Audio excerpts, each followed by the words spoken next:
Hello guys. आज हम अपने फिर से एक नई केस स्टडी चालू करते हैं जो कि एक पहलगाम केस स्टडी जो कि अभी करंट के अंदर अपना नेशनल इशू भी चल रहा है। वैसे ये इंटरनेशनल इशू भी है, लेकिन इस केस स्टडी को कवर करना बहुत ही ज़्यादा इम्पोर्टेंट था। चलिए शुरू करते हैं। पहले हम पहलगाम की लोकेशन देख लेते हैं जो कि union territory Jammu and Kashmir के अंदर श्रीनगर जो कि कैपिटल है जम्मू एंड कश्मीर की, उससे 90 किलोमीटर दूर है। ये एक पहाड़ी एरिया है, वैसे तो पूरा कश्मीरी पहाड़ी एरिया है लेकिन ये एक पहाड़ी एरिया ज़्यादा ही है। ये देख लिए, इसके अंदर आप और भी ज़्यादा देख सकते हैं। ये रेड कलर का डॉट वैली पहलगाम जम्मू कश्मीर श्रीनगर से, ये डॉट के देख सकते हैं रेड डॉट लद्दाख के पास में इस साइड में। तो यहाँ से ये पहलगाम की एक टूरिस्ट साइट है जो कि है बैसरन वैली। इसी बैसरन वैली के अंदर क्या नाम है, जो कि टेररिस्ट आए थे, जो 4-5 टेररिस्ट थे, उन्होंने इसी बैसरन वैली के अंदर जो निहत्थे टूरिस्ट थे उनके ऊपर अटैक किया और अप्रॉक्स 26 टूरिस्ट को मार दिया था और 41 टूरिस्ट इंजर्ड हुए थे, मतलब घायल हो गए थे। अब उन टेररिस्ट की सबसे बड़ी क्या गलती थी कि उन्हें धर्म पूछ के लोगों को मारा था। ये देखिए, जैसे cutting they ask us for our names moved around opening fire there for 20 minutes, यानी 20 मिनट 20 से 25 मिनट तक उन्होंने फायरिंग की थी। अब पहलगाम अटैक की ये जो हो गया था, इस स्लाइड के अंदर आप देख सकते हैं कि प्राइम मिनिस्टर साहब हैं, एन एस अजीत डोभाल साहब, और जो पैराट्राइज सर्विस के तीनों चीफ्स हैं वो सारे क्या कर रहे हैं, मीटिंग कर रहे हैं। मोदी जी अबू धाबी से, मतलब यूएई से, वहाँ से अपनी जो स्टेट विजिट थी वो कैंसिल करके 2 घंटे के अंदर अंदर वो सीधे इंडिया आए और इंडिया के अंदर मीटिंग स्टार्ट की। क्योंकि ये एक ऐसा इशू था कि जो निहत्थे टूरिस्ट थे उन पर फायरिंग कर दी। सबसे बड़ी बात ये थी कि और ऐसे ही भारत चुप रहने वाला नहीं था। अब अपन नेक्स्ट स्लाइड पे चलते हैं। इसके अंदर ये देख सकते हैं इन तीन, ये तिकड़ी जब अपने ऊपर आती है और तो कुछ नहीं, लेकिन देश के ऊपर आने पर ये तिकड़ी कभी भी शांत नहीं बैठती। तिकड़ी के अंदर कौन कौन है? प्राइम मिनिस्टर नरेंद्र साहब मोदी साहब हैं, डिफेंस मिनिस्टर राजनाथ सिंह साहब हैं, और होम मिनिस्टर अमित शाह जी हैं। और पीछे आप बीजेपी प्रेसिडेंट जेपी नड्डा साहब को भी देख सकते हैं। ये तीनों मीटिंग के अंदर थे और पूरी जिम्मेदारी होम मिनिस्टर अमित शाह जी को दी गई थी। इस मीटिंग के अंदर एक शख्स और थे जो कि foreign external affairs minister Shri S Jaishankar साहब थे। एस जयशंकर साहब ने क्या नाम है, पूरी जो इंटरनेशनल रिलेशंस के बीच में थे, कि उन्होंने क्या किया कि पूरे वर्ल्ड को बताया, एक्सप्लेन किया कि कैसे टेररिस्ट ने क्या नाम है अटैक किया है सिविलियंस के ऊपर, जो टूरिस्ट सिविलियंस थे उनके ऊपर। उसी मीटिंग के अंदर एक शख्स और थे जो कि farmer IPS NSA Ajit Doval साहब हैं। अजीत डोभाल साहब नेशनल सिक्योरिटी एडवाइज़र हैं। ये मीटिंग के अंदर होने बहुत ही ज़्यादा ज़रूरी था क्योंकि ये नेशनल सिक्योरिटी का मामला था कि कैसे टेररिस्ट 100 किलोमीटर एलओसी से 100 किलोमीटर अंदर आकर पहलगाम के अंदर आके नॉर्मल टूरिस्ट को, नॉर्मल सिविलियंस को मारकर चले गए। अब इसी सब के बीच नरेंद्र मोदी साहब ने एक बिहार के अंदर एक मीटिंग की, एक जनसभा की। उस मीटिंग के अंदर मतलब इसके जो 22 अप्रैल को जो घटना हुई थी, 22 अप्रैल 2025 को, इसी घटना के बीच नरेंद्र मोदी साहब ने बिहार के अंदर मीटिंग की। उस बिहार मीटिंग के अंदर मोदी साहब ने एकदम क्लियर कर दिया कि किसी भी टेररिस्ट को छोड़ा नहीं जाएगा जो इस अटैक के अंदर शामिल था, या ऐसे टेररिस्ट को भी नहीं छोड़ा जाएगा जो इस अटैक के अंदर पहले से शामिल थे, मतलब मुंबई अटैक के अंदर किसी भी टेररिस्ट को। और इस अटैक के बाद ये फिक्स हो गया कि जो अपना देश है वो पूरा यूनिटी के अंदर चल रहा है। जितने भी अपोजिशन लीडर थे, जैसे LOP leader of opposition Rahul Gandhi ji, Rajya Sabha LOP Mallikarjun खड़गे साहब, कोई भी पार्टी जेडीयू आरजेडी, सब एक ही कह रहे थे कि हम गवर्नमेंट ऑफ इंडिया के साथ हैं, कोई भी एक्शन लेना चाहे हम अपनी आर्मी और गवर्नमेंट ऑफ इंडिया के साथ में हैं। इसी चीज़ का सपोर्ट गवर्नमेंट ऑफ इंडिया को मिला और उन्हें हौसला मिला कि पूरा देश एकजुट है, अब फैसले की घड़ी है। इसी के साथ ही अगली स्लाइड के अंदर आप देख सकते हैं कि ये वर्ल्ड के लीडर्स हैं, जिसके अंदर अमेरिका के राष्ट्रपति डोनाल्ड ट्रंप हैं, यूके के प्राइम मिनिस्टर केन स्टारमर हैं, रशिया के प्रेसिडेंट व्लादिमीर पुतिन हैं, इजराइल के प्राइम मिनिस्टर बेंजामिन नेतन्याहू हैं, इटली की प्राइम मिनिस्टर जॉर्जिया मेलोनी हैं। ये सब लीडर्स जो कि इम्पोर्टेंट लीडर्स हैं, जो कि इनमें से सारे G7 लीडर्स भी हैं, इनमें से ज़्यादा से ज़्यादा। और इन लीडर्स ने और मतलब पूरे ऑल ओवर वर्ल्ड ने भारत का सपोर्ट किया कि पहलगाम अटैक ये बहुत ही गलत हुआ। टेररिस्ट कभी भी बर्दाश्त नहीं किए जाएंगे, टेरर इंफ्रास्ट्रक्चर तबाह होना ही चाहिए। इसी के बीच जब पहलगाम अटैक होने के मतलब 7-8 दिन बाद, मतलब 2 दिन बाद, इंडिया ने जितने भी पाकिस्तानी नेशनल थे उनको 2 दिन का टाइम दिया और 27 अप्रैल तक उनको भारत से बाहर निकालने का आदेश दे दिया। हर एक स्टेट गवर्नमेंट को कहा कि जो भी जितने भी टेररिस्ट हैं, मतलब टेररिस्ट तो नहीं कह सकते, जितने भी पाकिस्तानी नेशनल्स हैं उन सबको बाहर निकालो, उन सबके वीज़ा कैंसिल करो, और जितने भी इंडियन जो कि पाकिस्तान के अंदर रह रहे हैं उन सबको वापस बुला लो। इसी सब के बीच जो ये क्या नाम है, पूरे a total of 1,465 Indians, including 25 diplomats and officials, besides 151 Pakistani nationals, मतलब कितने वहाँ से, मतलब 1400 से अप्रॉक्स इंडियंस जो थे पाकिस्तान के अंदर थे वो भारत आए। और जो लमसम 700 to 800, लगभग 700 से 800 जो पाकिस्तानी जो इंडियंस इंडिया के अंदर रह रहे थे उनको निकाला गया।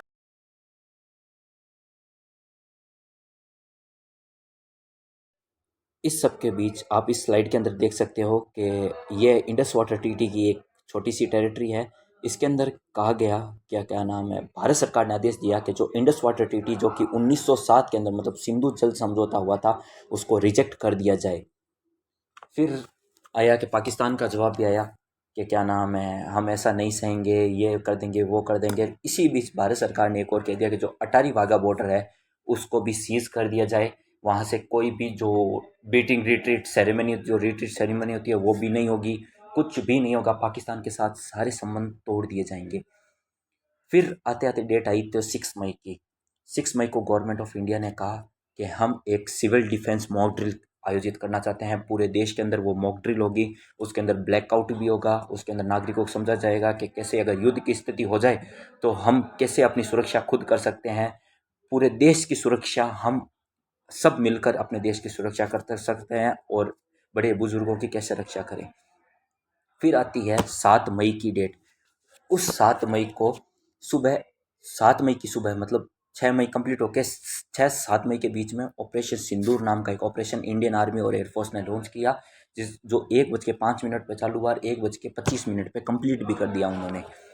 फिर अगले दिन सुबह 10 से 11 बजे के बीच में मिनिस्ट्री ऑफ एक्सटर्नल अफेयर्स और इंडियन आर्मी ने मिलकर एक प्रेस ब्रीफिंग की, जिसके अंदर विक्रम मिश्री जो कि फॉरेन सेक्रेटरी थे, कर्नल सोफिया कुरैशी और विंग कमांडर व्योमिका सिंह, इन्होंने पूरा ब्रीफ किया कि हमने कैसे पाकिस्तान के 9 टेररिस्ट, मतलब जो 9 टेररिस्ट इंफ्रास्ट्रक्चर्स थे उनको डिस्ट्रॉय किया।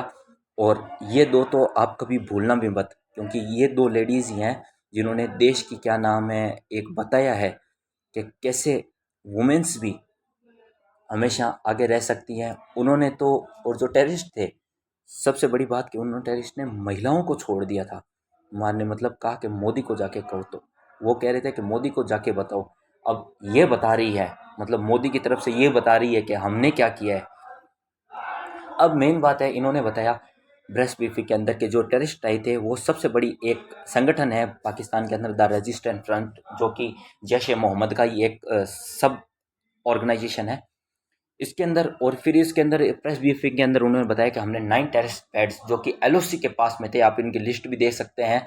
इसके अंदर एक तो मुरीद के था, और एक बोई था, एक सेंसा था, एक चेलाबंदी था, एक सैयद नाल बिलाल था, एक कोटली था। इसके यहाँ पे इन पाकिस्तान के टेररिस्ट कैंप्स थे जो कि पाकिस्तान ऑक्यूपाइड जम्मू एंड कश्मीर के अंदर और LOC के आस पड़ोस में थे। इन 9 टेररिस्ट पैड्स को हमने, टेररिस्ट लॉन्च पैड्स और पाकिस्तानी एयरबेसेस को हमने डिस्ट्रॉय किया। पहले पाकिस्तानी नहीं किया था, पहले टेररिस्ट लॉन्च पैड्स को। ये देखो जक्कोआबाद पाकिस्तान के अंदर है, उसके अंदर जो टेररिस्ट पैड्स थे, लोग मतलब टेररिस्ट लॉन्च पैड्स थे जो कि टेररिस्ट इंफ्रास्ट्रक्चर्स के अंदर थे, जो जैश ए मोहम्मद, लश्कर ए तोयबा इसके थे। ये देखिए दूसरी इमेज भी आप देख सकते हैं, इसके अंदर पूरा डिस्ट्रॉय करके छोड़ दिया। पहले तो यहाँ पे बहुत बड़ी बिल्डिंग थी, इसके ऊपर का जो इसरो की मदद से हमने जो सैटेलाइट से जो इमेजेस लिए हैं उसकी एक इमेज है। इस इमेज के अंदर आप देख सकते हैं पूरा डिस्ट्रॉय करके छोड़ा है, मतलब कुछ कोई टुकड़े नहीं छोड़े हैं, पूरा एकदम डिस्ट्रॉय करके छोड़ा है। ये देख लीजिए ये टेररिस्ट कैंप ही है यहाँ पर। लग तो ऐसे रहे हैं कि नॉर्मल घर हैं, लेकिन इसके अंदर अंडरग्राउंड सुरंगें बनाकर टेररिस्ट को मतलब ट्रेनिंग दी जा रही थी। ये लश्कर ए तोयबा जैश। इस स्टेडियम पर भी क्या नाम है इंडिया के जो ड्रोन और मिसाइल्स थे जो कि अटैक किए गए थे, तो इस स्टेडियम को भी पूरा एकदम नस्ते नाबूद कर दिया गया था। क्योंकि पाकिस्तान के किसी भी इंफ्रास्ट्रक्चर को हम नहीं छोड़ेंगे जब तक वो टेरर फंडिंग बंद नहीं करेगा।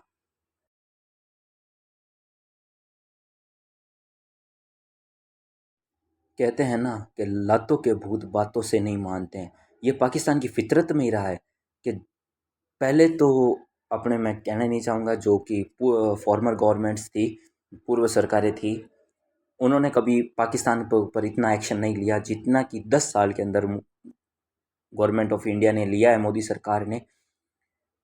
अब फिर क्या हुआ कि जो पाकिस्तान के प्राइम मिनिस्टर साहब हैं शहबाज शरीफ साहब, उन्होंने अटैक के बाद अपने देश को ब्रीफ किया कि इंडिया ने अटैक किया है, फलाना फलाना ऐसे सब कुछ बोला और कहा कि हम वापस अटैक करेंगे। उनको पता है होगा तो उनसे कुछ है नहीं, कहना तो उनको काम ही है।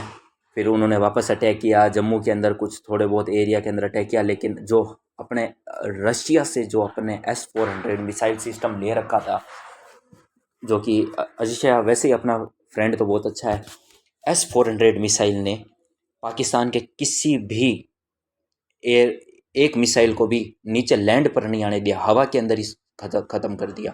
और जो भारत और रशिया ने दोनों मिलकर बनाया जो ब्रह्मोस मिसाइल था, उसकी तो क्या तारीफ़ करनी, उसने क्या अटैक किए पाकिस्तानी इंफ्रास्ट्रक्चर पर, हालत ख़राब कर दी उन लोगों की, उनके तो पतलूनें गिली हो गई। हकीकत की बात ही है।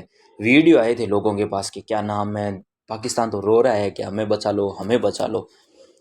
हैमर मिसाइल हो जाए, कोई भी मिसाइल ले लो आप, किसी मिसाइल ने, एक भी ऐसी मिसाइल नहीं थी जो पाकिस्तान अपनी हवा में रोक सका, सारी की सारी मिसाइलें लैंड पर गिरी थी। और उन मिसाइलों में आप देख सकते हो कि उनसे क्या हुआ कि जो 100 से ज़्यादा टेररिस्ट थे उनको मार दिया गया। ये ऑपरेशन सिंदूर की सबसे बड़ी खासियत मुझे लगी। 10-15 देखो सिविलियंस भी मरे थे पाकिस्तान के अंदर, वो हमारा टारगेट नहीं था। सिविलियंस हमारा कभी टारगेट हुए ही नहीं पाकिस्तान की। हमारा टारगेट है जो टेररिस्ट इंडिया के ऊपर अटैक करेंगे उनके ऊपर अटैक वापस होगा ही होगा, और उनको तो मारना ही है, हमें तो टेररिस्ट फ्री करना है पाकिस्तान को। और इंडियन आर्मी ने एक वीडियो और फिर लॉन्च किया था कि हमने कैसे अटैक किया, हमारे जो वीर जवान जो कैसे सपोर्ट में, फुल सपोर्ट के अंदर काम कर रहे थे।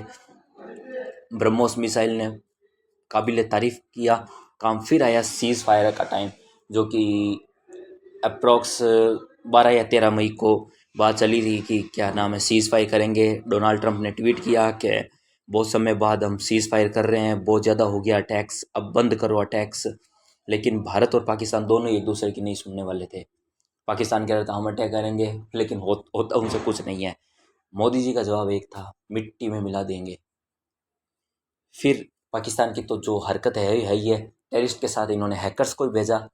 इंडिया की कोई एक या दो कोई इंपॉर्टेंट साइट को इन्हें हैक किया, कोई डाटा निकालने की कोशिश की, बाकी 80% इनके फेल हो गए।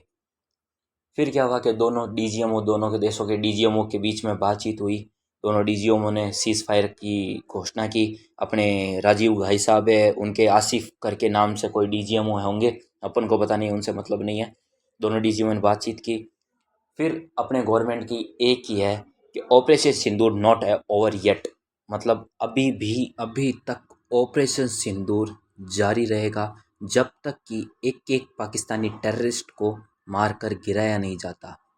हर एक पाकिस्तानी टेररिस्ट को मारकर गिराने के बाद ही ऑपरेशन सिंदूर कंप्लीट होगा, तब तक कुछ भी नहीं होगा। पाकिस्तान किसी वहम में नहीं रहे कि क्या नाम है भारत चुप हो जाएगा। अब भारत चुप होने वालों में से बिल्कुल नहीं है। ऑपरेशन सिंदूर जारी है, था और रहेगा। Thank you for watching this video. अगर वीडियो कुछ इन्फॉर्मेटिव लगा हो तो लाइक शेयर एंड सब्सक्राइब ज़रूर कर दीजिएगा। मिलते हैं नेक्स्ट वीडियो के अंदर। कोई भी नेशनल करंट इशू, इतने टाइम से मैं क्या थोड़ा बिजी हो गया था, अब वीडियो रेगुलर बेसिस पे आने लग जाएंगे। जो अपने नेशनल इश्यूज़ या इंटरनेशनल इश्यूज़ हैं उन पर वीडियो रेगुलर बेसिस